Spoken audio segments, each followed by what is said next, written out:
Hey guys, it is day 45 of 100 ways to motivate yourself. 45!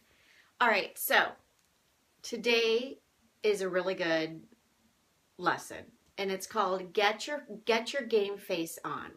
And it's going to be a short one. I'm just going to do a quick summary and share with you just a few really good tidbits. But let's talk about what put your game face on means as it relates to how to motivate yourself. So in this chapter, the author is talking about how as a child, he hated tests. Can anybody relate to that? Do you remember in high school how much you hated taking a test, or in college how much you hated taking a test? Hello, me. So what he did was he and his best friend made a game of it where they would, in advance of the test, they would make a test for one another, excuse me, and attempt to stump each other. And in so doing, it caused each of them to respectively learn more about the content of the test so that when they actually went to take the test, the actual test was easier than the game test that they had made. So I thought that was really interesting. But what he's doing in giving all of these examples is talking about how we need to start thinking outside of the box with things that we don't enjoy. He talks about how golfers and tennis players, people who do this for a hobby, work harder at their hobbies than they do at their day jobs. So I ask you, do you have a hobby that you enjoy doing, and do you find that that's true for you? Do you find that when you have a hobby or something you enjoy doing, you tend to not realize like how much time you've put into it versus when you're at work, you feel every single second? Guilty. He said that it doesn't seem like a hobby when it's something that we enjoy doing, that it's actually fun. And that golfers and tennis players bring more energy and innovation to what they're doing because it's a game and it's their passion. And that when it comes to improving their game or improving their swing or their drive or anything like that, that improvement is easy to commit to, like really investing in time, because it's for the love of the sport, whether it's a hobby or not.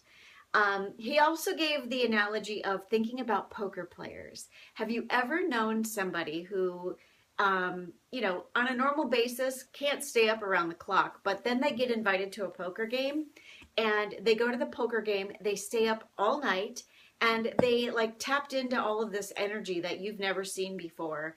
They pulled an all-nighter.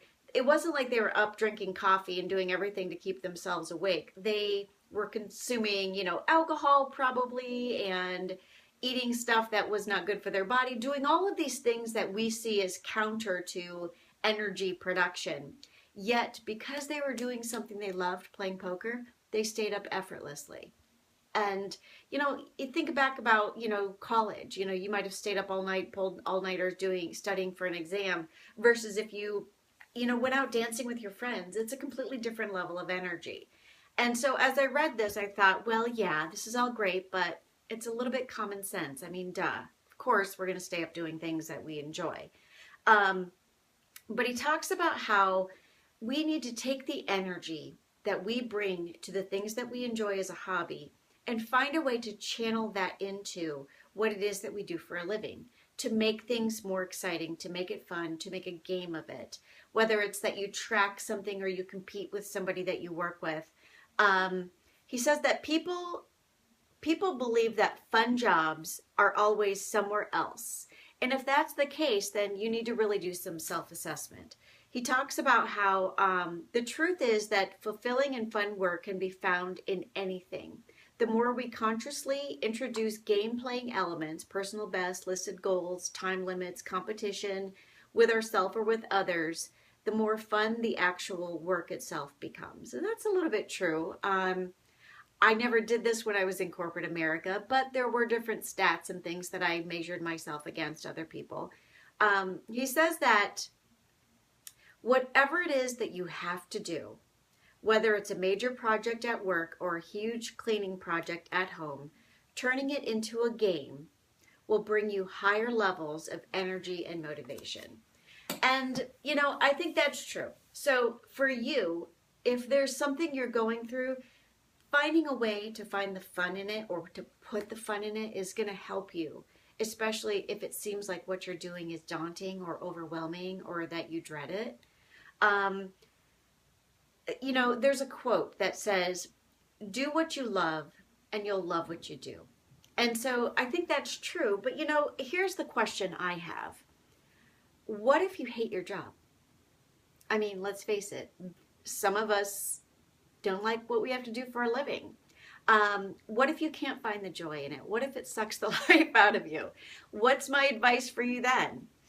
I would say that if you can't find the joy, then you need to find your path out.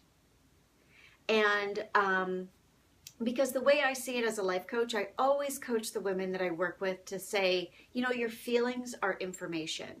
And just because you have a job and it provides you a steady income and it provides you with a certain level of living, you need to do some serious self-work and discern whether or not you're in the right job. Because sometimes not liking where you are, not being comfortable, not feeling like it completes you is the information that you need. God gave us the ability to feel disdain or to feel, you know, lack or to feel awkward or like you don't fit in. He gave us those feelings for a reason.